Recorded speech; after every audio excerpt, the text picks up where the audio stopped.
Olá, está no ar o Jornal Panorama. Aqui você fica bem informado sobre o que acontece na Assembleia Legislativa. E esses são os nossos destaques. Deputados aprovam projeto que prevê apoio psicológico aos familiares de vítimas de feminicídio.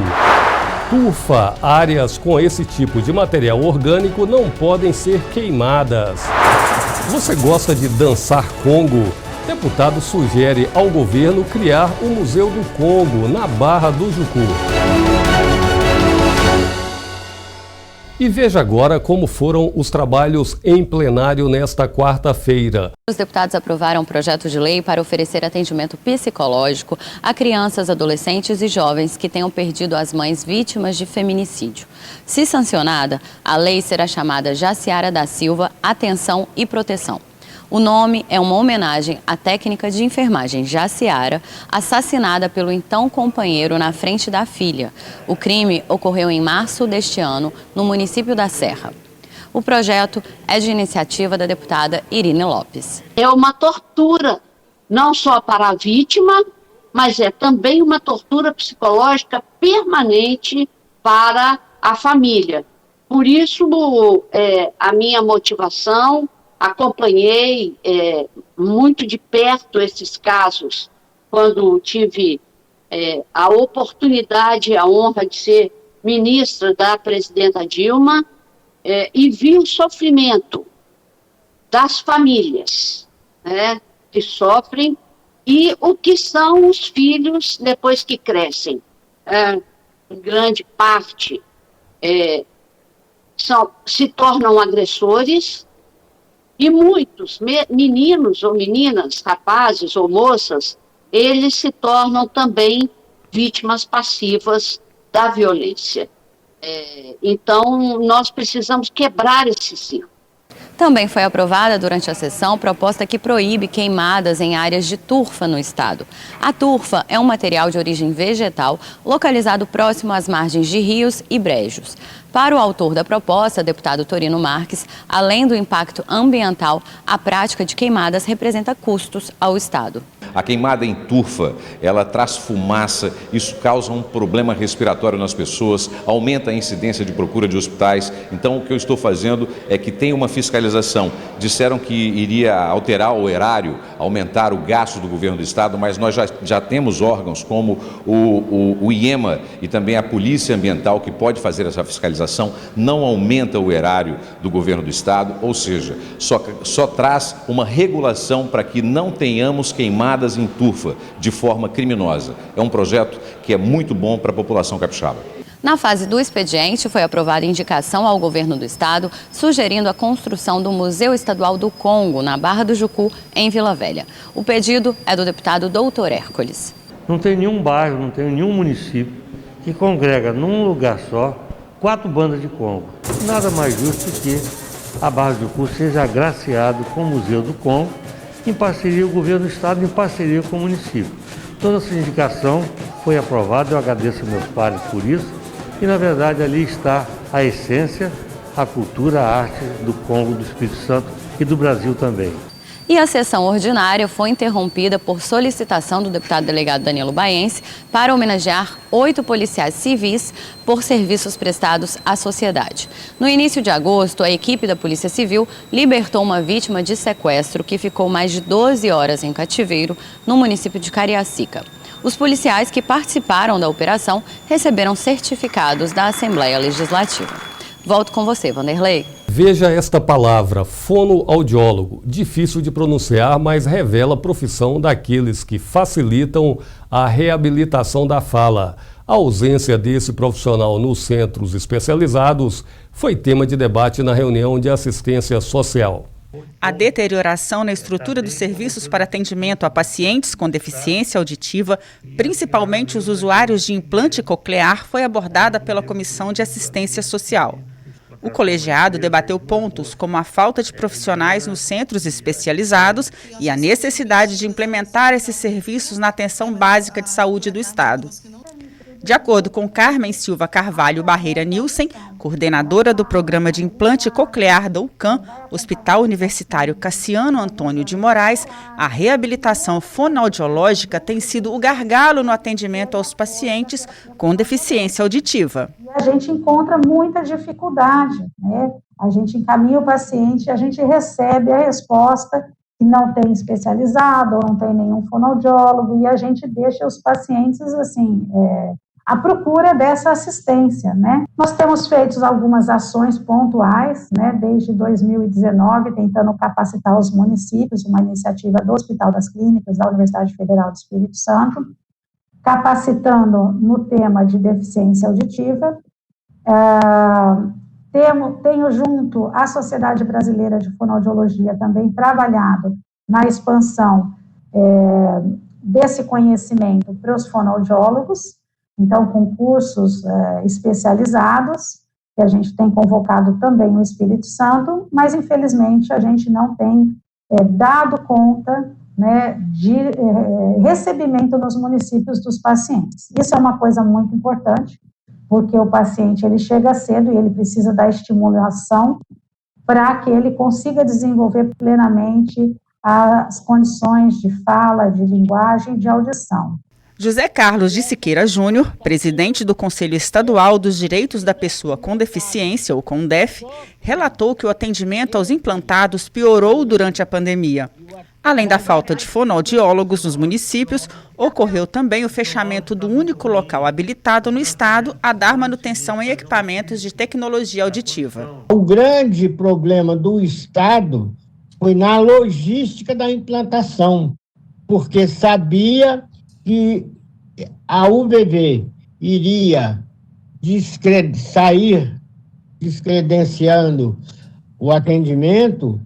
O governo do estado não antecipou a instalação desses centros.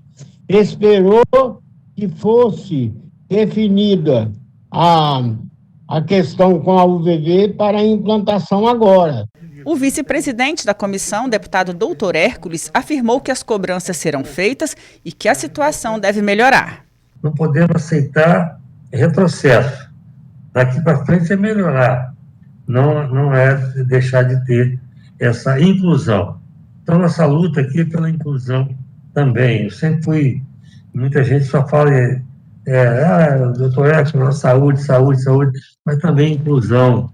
Desde 1982, as escolas cooperativadas funcionam no estado. O aumento da oferta dessas unidades de ensino foi tema de debate na reunião do colegiado que trata do assunto na casa. Representantes de cooperativas educacionais de todas as regiões do Espírito Santo debateram a importância da expansão do cooperativismo educacional no estado e criticaram a falta de diálogo e aproximação do poder público.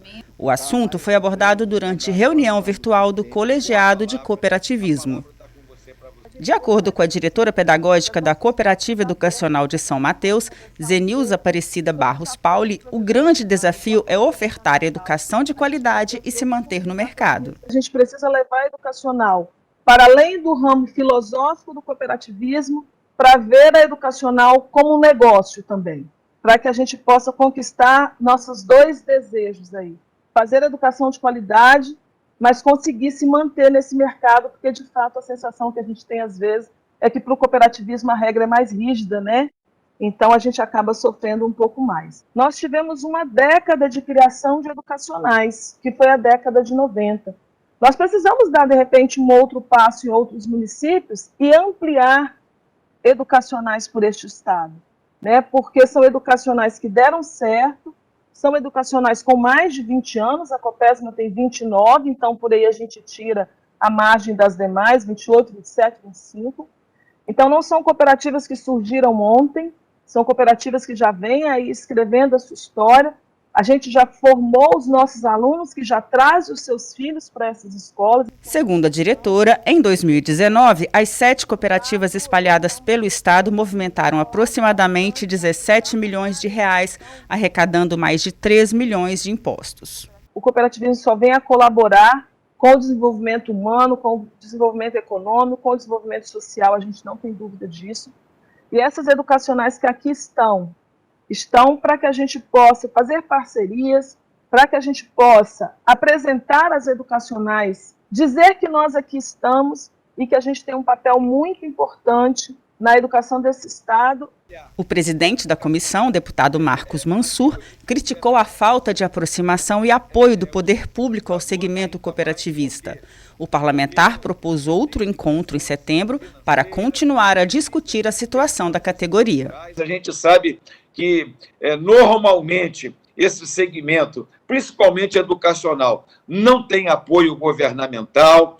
Pelo contrário, às vezes tem dificuldade legal, a gente precisa estar olhando isso, né? Eu acho que vale a pena debruçar sobre este tema.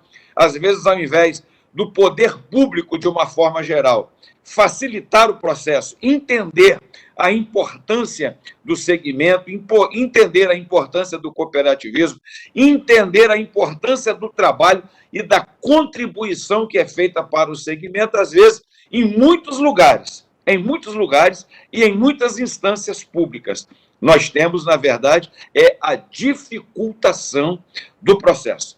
E a deputada Janete de Sá comentou o início do julgamento dos envolvidos no crime de feminicídio de Milena Gotardi. A médica foi assassinada em 14 de setembro de 2017, quando saía do trabalho. A previsão do Tribunal de Justiça é que os trabalhos do júri sejam finalizados até esta sexta-feira, dia 27 de agosto. Começou nessa segunda-feira o júri sobre a morte, sobre o assassinato de Milena Gotardi. Inclusive, nós fizemos uma homenagem a ela nessa casa, onde a Procuradoria Especial da Mulher leva o nome da Milena para poder sacramentar o nome de uma mulher grandiosa, de valor, que foi vítima de assassinato encomendado pelo seu marido, Hilário Frasson, e o seu sogro, Hermenegildo.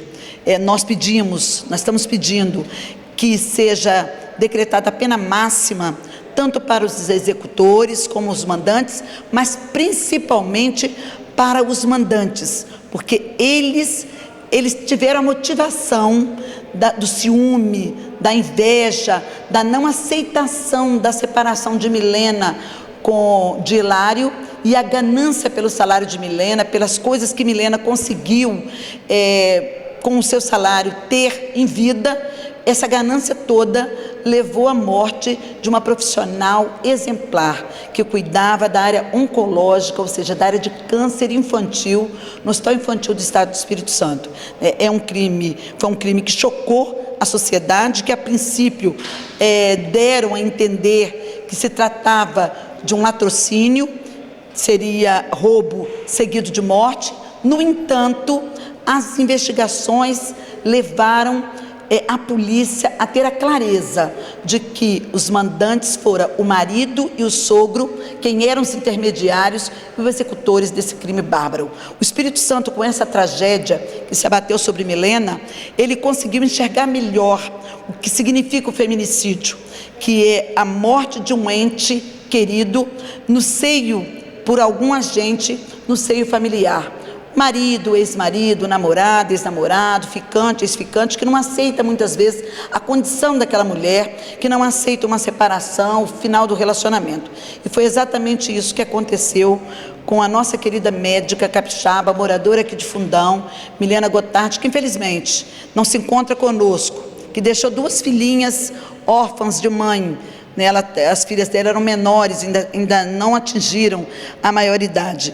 E que foi barbaramente assassinada pelo machismo que ainda impera no Espírito Santo e no país e que precisa ser combatido por todos nós. Então, para Milena Gotardi, nós sempre vamos estar dizendo presente, obrigada, Milena, e vamos estar exigindo do poder da justiça que os executores, os mandantes e os intermediários sejam condenados com a pena máxima. Para nós, a condenação, ela precisa vir, e vir logo, porque as mulheres não aceitarão nada menos do que a pena máxima para um crime bárbaro como esse.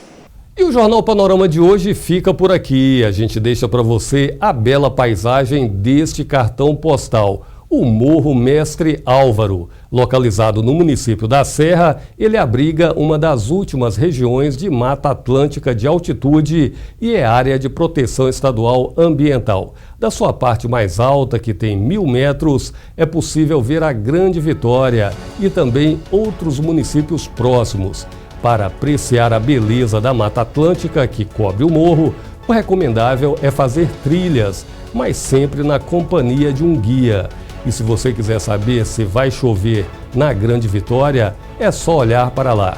Se tiver um chapéu de nuvem sobre o Mestre Álvaro, é chuva na certa. Obrigado pela sua audiência. TV Assembleia, agora mais perto de você.